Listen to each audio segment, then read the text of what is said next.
doon xaar publication liste bi. Et pourquoi le débat de PASTEF? Parce que c'est le PASTEF le parti bi nga xamante ne nii le président de la République ba tey dafay réclamer wu ni fa la bokk. C'est le projet PASTEF bi nga xamante ne nii ci la Ousmane Sonko demee woon ci élection présidentielle en 2019 avec un programme ci même programme boobu noonu ñu demee ci élection présidentielle en 2024 donte am na ci yeneen yu ñu ci soppi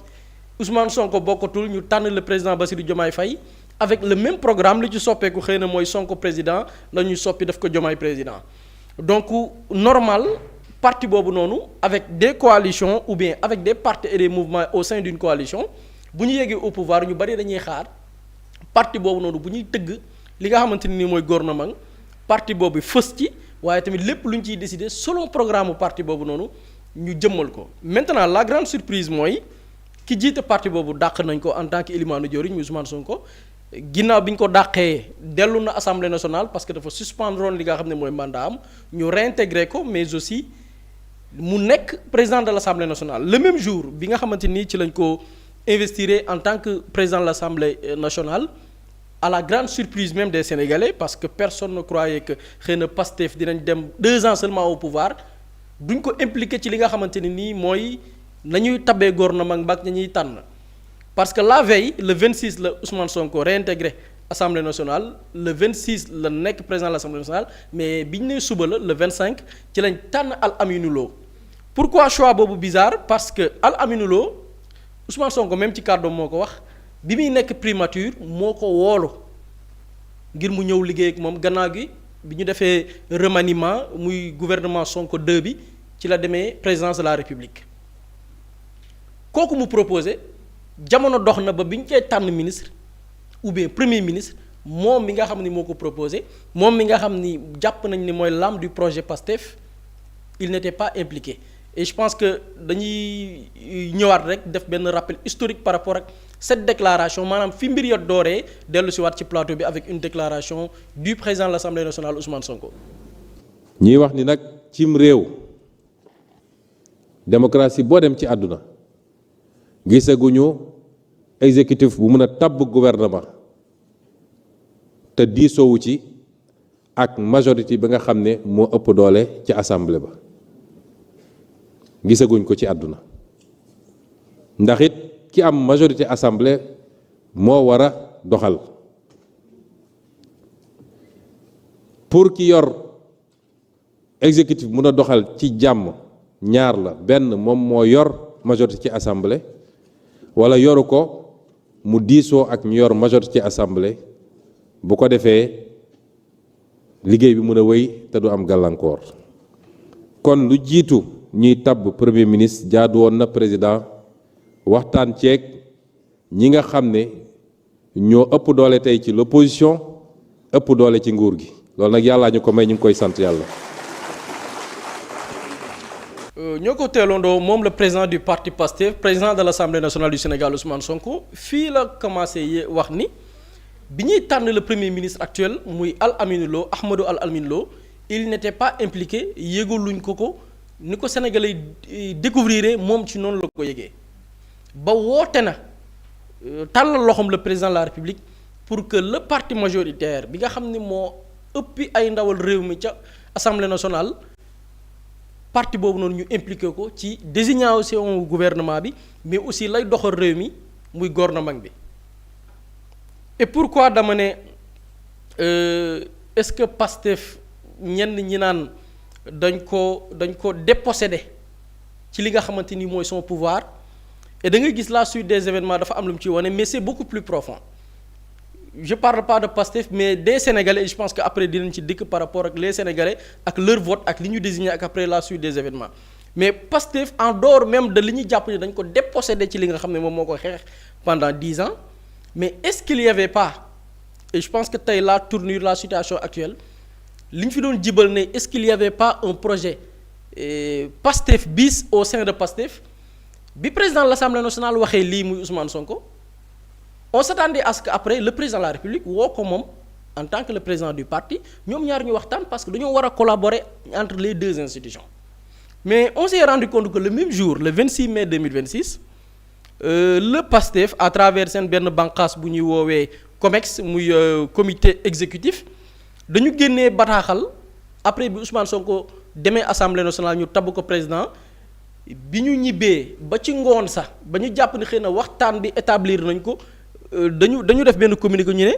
Pastef les Patriotes constate que certains de ses membres ont été contactés par les services de la présidence de la République pour être invités à une consultation en vue de la formation d'un gouvernement. Pastef mi ngi seetlu ni ñenn ci seeni membres bokk ci biir parti bi yenn ci ay services su présidence ñoo ngi leen di woo benn par benn ngir consulter leen ci gouvernement bi nga xamante ni fas yéene nañ ko tabb. Cela veut dire quoi? Diomaye avait la possibilité de contacter Ousmane Sonko directement. Mais à la place de contacter le président du parti directement, des services ou bien les services de la présidence ñoo doon woo nit ñi benn benn et loolu dafay ñëw dolliwaat lenn ci mbir mi mooy ña doon ruumandaat ni est-ce qu'il y avait pas un projet de Pastef bis au sein même de Pastef. Et quand on parle des services de la présidence man bu ma xoolee la composition de l'équipe de la présidence je pense que Mary Teuw Niane il maîtrise pas le Pastef même dans son organisation avec maillage territorial bi nga xamante ni am na fa keneen ki nga xamante ni mooy le secrétaire général de la présidence maîtriser wul Pastef ba mën di contacter ay nit yaakaar naa ni même bu fekkee l'État a toutes les informations l'État a des renseignements yu ñu amul mais dañu gis ni biir Pastef daf ci am ñaar ñoo xam ne ils sont au niveau de la présidence et je pense que seen position ak seeni sortie juróom na fi polémique lu bari à savoir ku ñu naan Ousmane Abdoulaye Baro ak ku ñu naan Aldiouma Sow et pourquoi ces deux mu nekk benn analyse bu am solo parce que Ousmane Abdoulaye Baro bi ko président Diomaye di tànn il était membre du cabinet de Ousmane Sonko en tant que président du parti Pastef. Aldiouma Sow bi ko président di tànn il était secrétaire national chargé des stratégies et de la prospective Ousmane Abdoulaye Baro ñu nommé ko chef de cabinet du président de la République. Et même avant ñu koy nommer président am na lu mu ko dénkoon xëy na dañoo yokk la nga xam ni mooy ay gradam Aldiouma Sow bi ko président di nommer moom itam daf ko nommer ministre conseiller mais aussi membre de son cabinet mais aussi ñu placer ko ci benn bànqaas et je pense que ñu bari duñ ci prêter wuñ ci attention muy wàllu pôle politique société civile et syndicat ci biir cabinet bu chef de l'État. Ce qui est bizarre et pourquoi ñu bari doon ruumandaat ni est-ce qu'il n'y avait pas un projet Pastef au sein de Pastef ces deux personnes parce qu'on parle que ce sont des services de la présidence ñoo doon woo ay membres Pastef pour coopter leen ci li nga xamante ni mooy nouvelle équipe bu gouvernement bi ces mêmes personnes bu ñu remonter dans le temps doon nañ contacter wala boog génn nañ def ay sorties ci légitimité même de Ousmane Sonko au sein même de Pastef et je pense que tugg na du teew ñi nataal y a un extrait une compilation entre les sorties de Aldiouma Sow bi muy wax naan le président Diomaye parti bi namm na ko ak moment bi Sonko joxee des directives mu mel ni ci ay kàddoom Sonko ay waxam kenn déglootu ko Abdoulaye Baro aussi dans une de ses interviews muy expliquer que même le président du parti Pastef bu ñu yaakaar ni légitimité bi mu am bay joxoñ dafay continuer et je pense que tungu ne du teew ñi nataan nañu déglu l'extrait dellu si waat ci plateau bi. C'est quand même regrettable parce que man bu ma waxalee dëgg rek c'est un sentiment de tristesse qui m'anime aujourd'hui su ma xoolee ni parti bi doxee je suis tenté de dire que na mën a le président de la République comme secrétaire général parce que le président du parti récemment génn na benn li tax maa ko mooy président dafa génn benn instruction mu nekk instruction boo xam ne parti bi mosul am ay instruction yu mel noonu ci ni nga xam ne non seulement l'instruction est complète elle couvre toutes les fonctionnalités yi nga xam ne parti politique soxla na ko mais remarque bi ma def mooy impulsion bi li tax ma ne le parti na mën a le président de la République mooy impulsion bi ci waroon am au niveau central amul. xam nga Pastef dañuy ndamoo ni wala boog dañu jaar ci politique foo xamante ne ni président Ousmane Sonko danaan diw la kooku dem gagné. Est-ce que loolu mën na continuer est-ce que ñi ma di gis ñuy wax nii di wax naan président lañ àndal communiquer loolu lu baax la politiquement il faudrait pas que ñu yaakaar ni li daan marché avant 2024 day marché ba léegi xam nga ñu ngi nii jeunes yi suñu jeune lañ xam nga ñu ngi leen di déggee pire ci ay trottoir xam nga étudiants yi suñu étudiants lañ ñu ngi nii ñu ngi grève parce que dañu am ay problème préoccupation personnelle quotidienne yoo xamante ne nii du président Sonko du président Diomaye moo mën a wax rek wala mu benn signé rek mbëggeel bi du ko mu. ñoo ko teewlandoo muy Ousmane Abdoulaye Baro membre du cabinet de la présidence ou bien chef de cabinet, mais aussi Aldiouma Sow, membre du cabinet, gérer tout ce qui est pôle politique au sein même du cabinet de la présidence de la République. Bu ñu remonter dans le temps xool ces réactions on se pose des questions tey tendance bi ñu gis avec la désignation même des membres du gouvernement à la place de s'adresser directement au président du parti dem wax ak ñi nga xam ne ñooy les membres ci suuf est-ce que c'était pas un projet boo xamante ni dañ ci nekkoon di dox depuis longtemps. Et pourquoi je pose cette question parce que dégtaloon nañ leen ko fii mais je pense que la répétition elle est pédagogique. Toujours je reprends les propos de Ousmane Abdoulaye Baro, même le président de la République dans ses tournées dina trouver benn créneau boo xam ni dafay rencontrer les responsables de PASTEF dans les régions yi muy dem di fa def ay nemmeeku. Je pense que nañu déglu parti boobu noonu ak la suite maanaam rencontre yooyu noonu lenn ci contenu bi lañ fay waxtaanee dañu teewlu Ousmane Abdoulaye Baro chef de cabinet du président de la République dellu si waat ci plateau bi. Donc président Diomaye fépp fu mu dem da nga ko dul gis mais day rencontrer le parti. donc loolu il faut nga retenir ko moom lu may gis mooy sénégalais lay rencontre. non xam nga loolu étranger la. waaw mais biir Sénégal est-ce que xam nga ni ci gàmmu yi président day recevoir parti bi. ci gàmmu laa wax de. mosuma koo yëg. ci màggal président day recevoir parti yi. te loolu ñu ngi ciy remercier aussi kilifa diine yi ñuy fekki parce que dinañ ko may en tant que kilifa su demee foofu mu dajeek ay militants loolu doo gis photo doo gis vidéo. dañ koy organiser ba mu baax sécurité bi organiser ñu ko ñu def suñu mbiru politique ñu pare ku nekk dem sa yoon léeg-léeg sax gars yi bëgg photo xam nga rek photo ak sa président dafa neex. mais bëgguñu. ñoo ko teelandoo c'est-à-dire que. dama ko fi soulever un jour le président de la République pendant que le président du parti mi ngi koy woo ne ko kaay dellu si ci parti bi lank na ne du dellu si ci parti bi pour l'idéologie et je pense que dinañ ñëw ci les divergences li tax Pastef d'accordul ci li nga xamante ni moom lañ leen proposé woon bi ñuy tabb gouvernement bu bees bi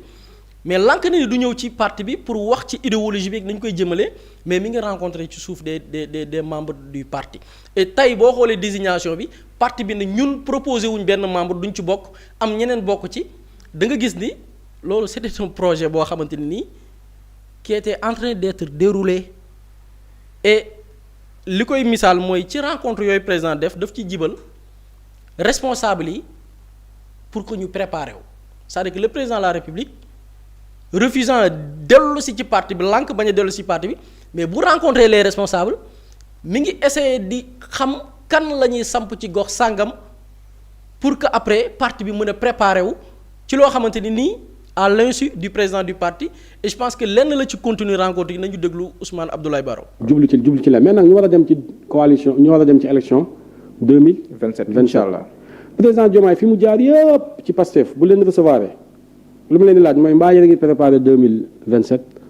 mbaa seen candidat xam ngeen ko mbaa yéen bu ngeen ko xamul mbaa yéen a ngi waxtaan pour teel ko élection 2000 locale de comme léegi suffrage universel la. candidat bi dañ ko war a teel a identifier ndax nit ñi aussi doo bàyyi ba dernière minute nga ne leen diw la xam nga Pastef dañuy ndamoo ni. wala boog dañu jaar ci politique foo xamante ne nii. président Ousmane Sonko danaan diw la. kooku dem gagné. est-ce que loolu mën na continuer. ñoo ko teelandoo kon li ñu seetlu mooy rencontre yi président Diomaye doon def ak les responsables de PASTEF c'était pas pour parler d'idéologie du parti parce que tey mbiicoog mbaalooy looloo ko waral mais l'enjeu c'était politique et duma bëgguma xuus ci beneen sujet parce que Pape Samba dina ci dikk mais même boo xoolee responsable parti yi ñu tànn tey te bokk PASTEF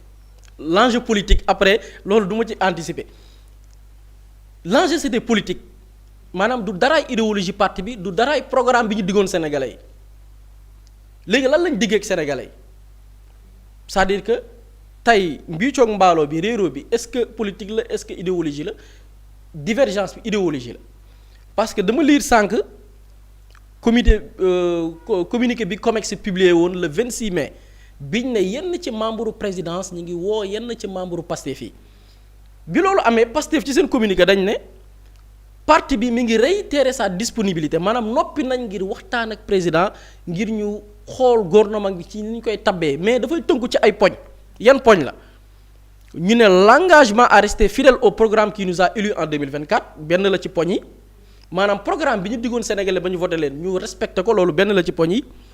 la clarification des perspectives dans la gestion de la dette souveraine maanaam bor bi anam ba nga xam ne lañ koy gérer ba leneen la cay tegu du am benn loo xamante ni dafay tegu suñu ndodd mu diis lool ci mbir ya la poñ la dañ ko waxtaanee ci composition gouvernement bi le blocage des mesures de hausse du coût de la vie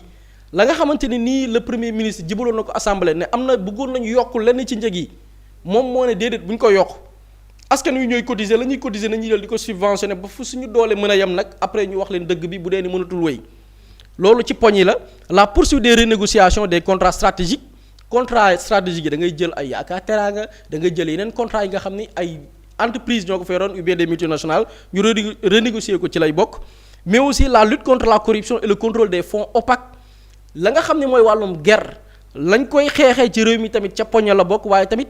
des fonds opaques la ñuy woowee fonds opaques nag mooy ñenn ñi la ñuy dippee fonds politique bi nga xam ni caytu ba dañ ko war a def ci poñ yi nga xamante ni ci la woon mais aussi la structure et la répartition des portefeuilles ministériels maanaam ministériel lañ leen dénk ci liggéey yi est-ce que méngoog naag la nga xamante ni nii mooy charte ya nga xam ne signé nañ ko programme ba nga xam ne diggee woon nañ ko lii moo nekkoon poñ yi kon ñu gis ni la divergence ou bien mbir ma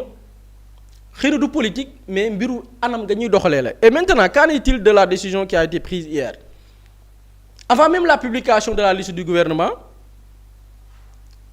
même comité bi muy comité exécutif bi ñu koy woowee COMEX def nañ un communiqué le président Ousmane Sonko ou bien le président ñoom ñoo ko wax ci seen communiqué le président Ousmane Sonko maanaam le président du parti PASTEF wax na la nga xamante ni nii mooy dogu ga mu dogu wala boog noppi ga mu noppi ngir waxtaan ak le président de la République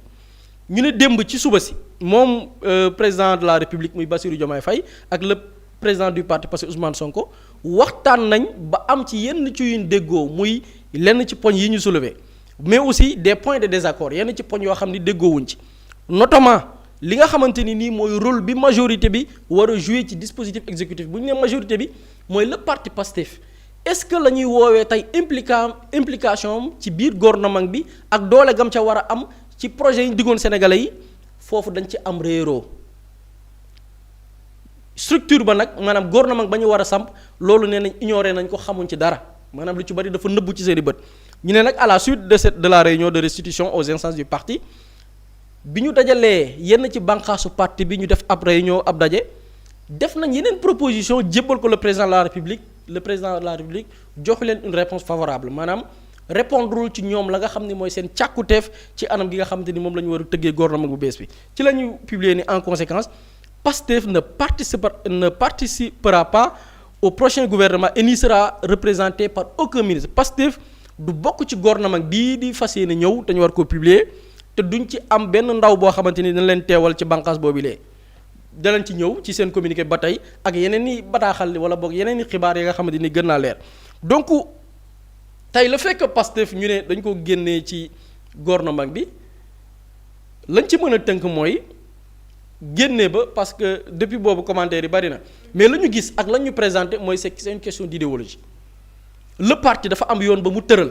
ni lii la ñu war a jaar et je pense que liste naa ko mbiru dette bi mbiru gestion gouvernement bi xeex guerre fonds yi ñuy jëfandikoo di ko utiliser ci politique ñu leeral ko mu am une vérification claire dañu gis ni foofu daal yu ci bari le président de la République àndu ci et je pense que ni tey lii moo génnee Pastef ñenn ñi nañ xaw a nu ñu koy waxee dinañ xaw a buñ nee Pastef génnee Pastef parce que am na seen i membres loolu beneen thème la mais jàpp nañ ni lii moo génnee Pastef ci li nga xam ne mooy gouvernement bi question d'idéologie la question de ñàkk déggoo la par rapport ak projet bi ñu diggoon Sénégalais yi kon je pense que ñoom parti bi dinañ ci communiquer le projet bi ñu diggoon Sénégalais yi ba ñu porter leen au niveau de la présidence porter leen au niveau de l'Assemblée nationale l'exécutif lànk na bañ koo exécuter pour d'autres considérations xëy na peut-être li ci kanam raw li bët. li ci kanam raw li bët am na solo buri surtout ci fàttali gi ak li nga xamante ni si xew na ci diggante bi laata ñuy publier boobule liste Pape Samba ñoo ko gisandoo formé nañ démb ci guddi li nga xamante ni moom mooy gouvernement bi waaye parti PASTEF bi nga xamante ni moom moo porté woon pouvoir bi campagne ba tabb ki nga xamante ni moom mooy njiitu réew bi président Bassirou Diomaye Diakhar Faye ginnaaw ñaari at formé waat nañ beneen gouvernement bu yees waaye dañoo gis ne amul benn membre Pastef boo xamante ne si ci ñi ñu ko waxee impliqué na ci mbir yi ndax lu ni mel mas nañ ko gis ci histoire du Sénégal ci wàllum politique. Je pense que c'est une première ci wàllum politique au Sénégal parce qu'en réalité démb li xew ce n'est même pas que boolewuñ Pastef ci gouvernement bi mais dañoo détourner le vote de 54%. C'est-à-dire que nit ñi lu ñu jugoon voté ko le 24 mars 2024 à plus de 54%. voté waat ko le 17 novembre 2024 à plus de 54%. loolu lañ jël taxañ détourné ko au profit d'autres personnes. En fait c'est ce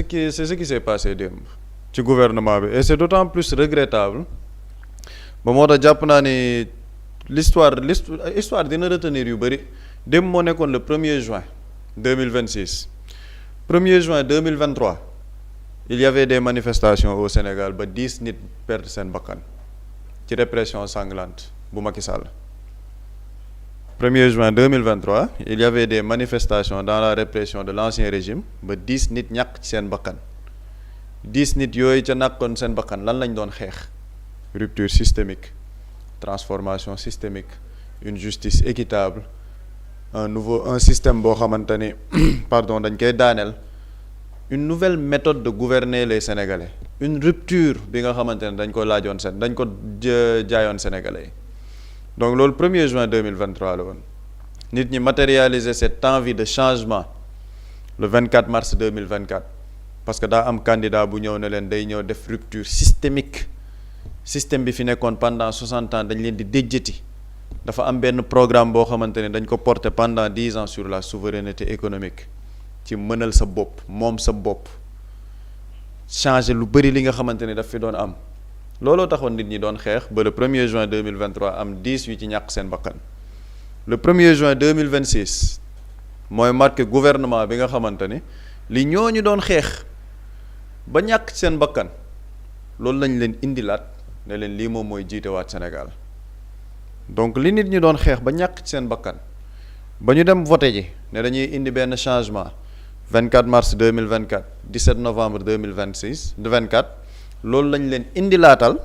le 1er juin 2026 on a détourné la voix du peuple maanaam peuple li ñu jugoon pour voter ji ko dañ ko détourné ko dans quelle considération mooy le parti bi nga xamante ni moom moo présenté candidat parce qu'il faut le rappeler lii moo tax ñu ne c'est une première dans l'histoire politique sénégalaise et même peut-être dans l'histoire politique africaine wala mondiale le parti politique bi nga xamante ni moom moo présenté candidat te candidat boobu ñu présenté ce n'était pas le candidat initial du parti bi ki ñu bëggoon a fal dañ ko xañ kooku tànn ci ay nit yu nekk ci biir de par sa volonté souveraine joxoñ benn candidat kooku ñu fal ko ndax lan sur la base d'un projet qui a été longtemps défendu pendant 10 ans ñu def ko président de la République en tant qu'opposant au premier tour mu nekk une première historique au Sénégal ñu ne kooku dañoo bëgg jox ko tous les leviers pour matérialiser cette transformation et cette rupture systémique à travers une assemblée nationale confortable leaderu parti bi ñu xañoon moom moo takk ndiggam dem àndaat ak parti bi nga xamante ni moom moo désigné woon candidat bi muy président de la République pour dem utal ko benn majorité confortable ngir lan pas pour ses beaux yeux pas pour sa personne mais pour la matérialisation du projet bi mu jaayoon Sénégalais ñu jox ko 130 députés sur 165 léegi kooku nga xamante ne parti boobu moom moo ko defaral loolu yépp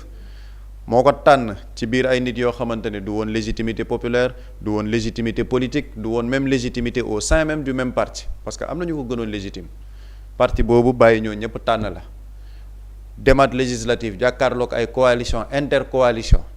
dem dagat baadu askan wi majoritairement ñëw jox la 130 députés sur 165 yow 2 ans au pouvoir nga wëlbatiku nga ni déjà le leader de ce parti bi xañoon boppam da nga koy dàq parce que soi-disant amatoo confiance ci moom encore mieux li ngay def sa gouvernement parti boobu doo leen ci impliqué doo waxtaan ak ñoom maanaam le leader du parti bi def loolu noonu yëpp ba tey jii nga nekk président de la République am une majorité à l'Assemblée nationale nga ni yow kooku doo waxtaan ak moom ci parti bi ci ni ngay defee gouvernement loolu c'est en fait li ñu naan trahison man je pense qu'il faut définir au niveau de la constitution lan mooy haute trahison parce que la haute trahison ce n'est pas seulement par rapport à des ressources naturelles, ce n'est pas seulement par rapport à des politiques publiques. La haute trahison aussi c'est d'aller voir le peuple ne leen lii laay def ci sama programme lii laa bëgg ngeen falee ma buñ la tegee ci nguur gi nga def leneen. Tu as trahi le peuple. Da nga jël baatu askan wi am ci yow confiance ba jox la ko nga trahir seen confiance et c'est exactement ce que les gens sont en train de vivre parce que le parti Pastef ñu bëgg ko ñu bañ ko c'est le parti majoritaire au Sénégal parce que mooy parti bi fal président de la République mooy parti bi am 130 députés sur 165 donc exclure ce parti ci nooy defeere gouvernement mais c'est violer les principes démocratiques d'un pays c'est-à-dire que c'est pas possible amul fenn fu muy xew ci àddina dans d'autres pays dans une démocratie qui se respecte parti yi nga xamante ne amuñ sax légitimité bi dañ leen di woo seeni leader de parti pour ñu toog waxtaanee gouvernement waxuma la ak parti bi nga xamante ne nag moo la fal te Boury il a très bien fait de rappeler sur quel point le Pastef ne day waxtaan parce que il faut que ñu yombalal ko Sénégalais yi gis nga communiqué bi man dama fi may ciy commencer mooy j'ai vu la RTS encore def benn publication sur les réseaux seen titre ñu annoncé Pastef refuse ñu ne Pastef annonce son refus de participer au gouvernement ça c'est une publication tendancieuse parce que boo nee Pastef annonce son refus de participer au gouvernement mooy Pastef moom moo bañ lànk ne du bokk ci boobu gouvernement on dénature les faits il faut revenir sur les faits lan la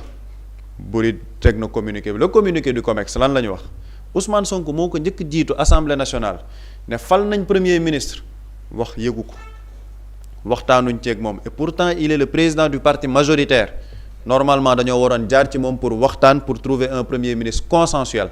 loolu la démocratie laaj jaaruñ ci moom très bien ñuy jaar ci ay ministre par benn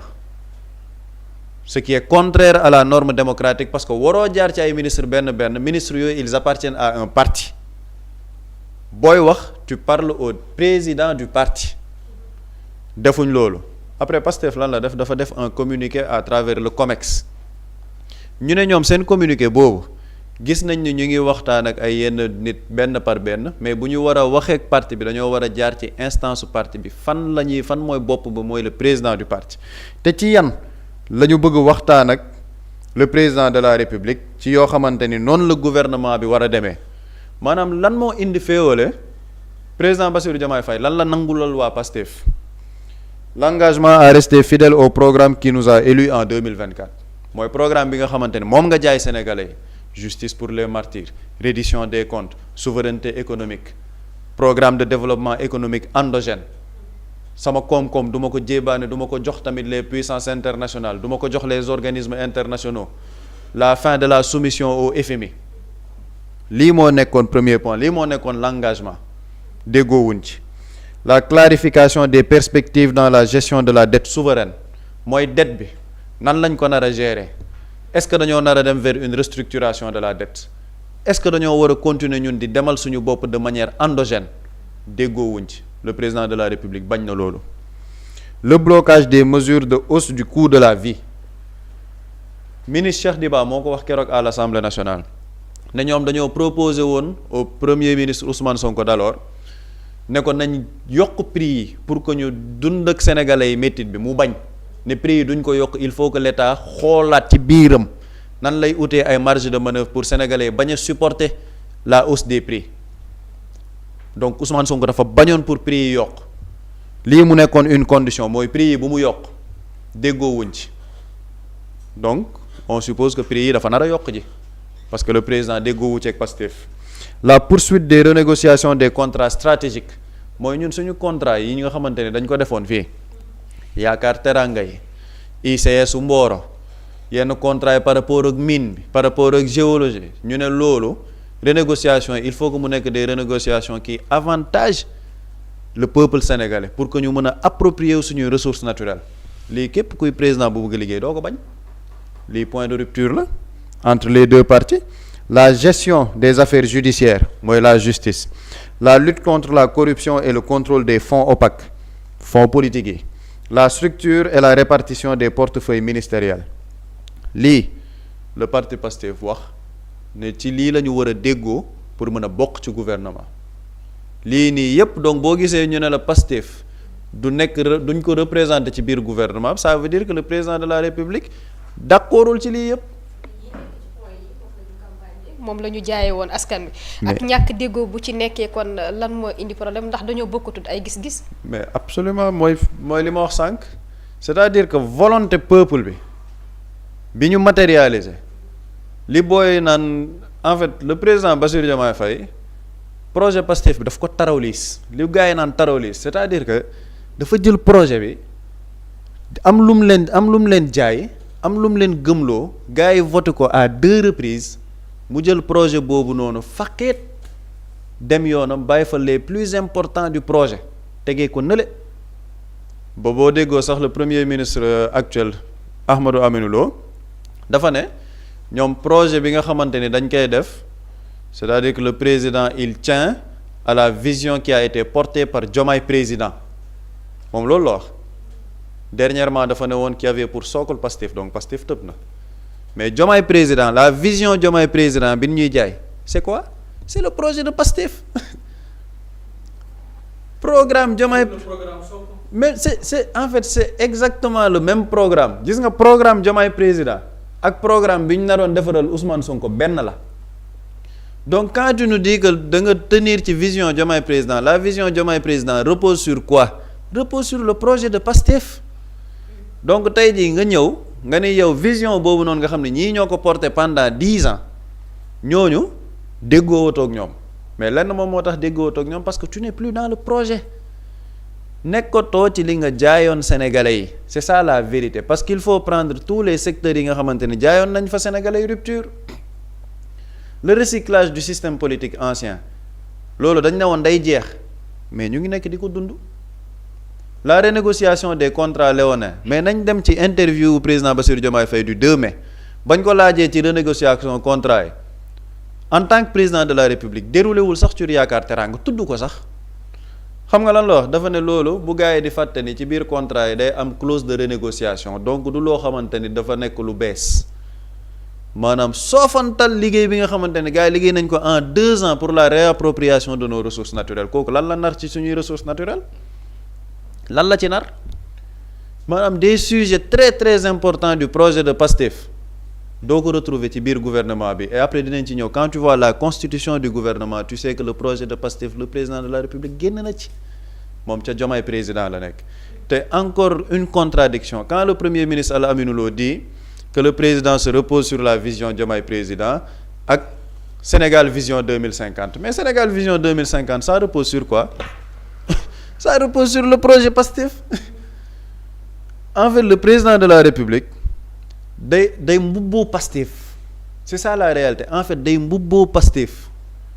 parce que buggul ku ne ko da ngaa trahir waa Pastef c'est da leen di mbubboo c'est-à-dire que c'est ça la triste réalité en fait le président de la République day mbubboo waa parti Pastef mais ce qui s'est passé en réalité démb la vérité est qu'en fait on ne respecte pas le parti Pastef ñoom respecté wuñ parti Pastef le président de la République ne respecte pas son parti ne respecte pas les militants ne respecte pas les citoyens sénégalais qui avaient voté à 54% parce que bu ñu leen respecté woon seen volonté populaire dañ koy matérialiser ñàkk leen respecté moo tax ñu jël seen baat jël seen confiance trahir ko pour dem defi ji leneen c'est ça la vérité avec li nga xamante ni def nañ ko avec le parti Pastef on ne peut pas faire un gouvernement dans ce pays bu ñu nee dañoo nekk une démocratie sans pour autant inclure le Pastef mënul nekk dans toutes les démocraties qui se respectent mbir mi noonu lay demee c'est-à-dire que parti bi gën a représentatif parti bi majoritaire moom ngay waxtaanal pour constituer un gouvernement si tu veux travailler en paix. Mously Immo Sénégal moo leen di indil saafara ci jafe-jafe bu ngeen am ci wàllum immobilier yow mi bëgg a jënd kër yow mi bëgg a tabax wala nga jaay sa terrain jokkool ak waa Mously Immo ku am sa kër bëgg ku la ko terrassel wala nga am sa tool bëgg ku la ko lotisel defal la ko ay terrain Mously Immo Sénégal daf leen koy jàppandal gunge leen ci anam gu mucc ayib ku am sa kër itam te nekkuloo ci biir réew mi bëgg ku la ko toppatool gérer la ko Mously Immo moo ci gën a gaaw gën ci wóor ku bëgg réfectionner tabax wala nga defar plan architecte mën nga jokkoo itam ak waa Mously Immo Sénégal mën ngeen leen a woo ci 77 887 25 13 77 887 25 13 Mousslaye Imo indi saafara ngir jëndum kër tabax jaayum terrain terrasse yi ay tool wala lotissé ko defal leen ko ay terrain loolee lépp Mousslaye Imo moo ci gën a gaaw man ngeen itam abonné ci seen chaîne YouTube Mousslaye Imo Sénégal ngir am yeneeni xabaar yu gën a dëggu wala itam wàllum conseil ci wàllum immobilier fii ci biir réewum Sénégal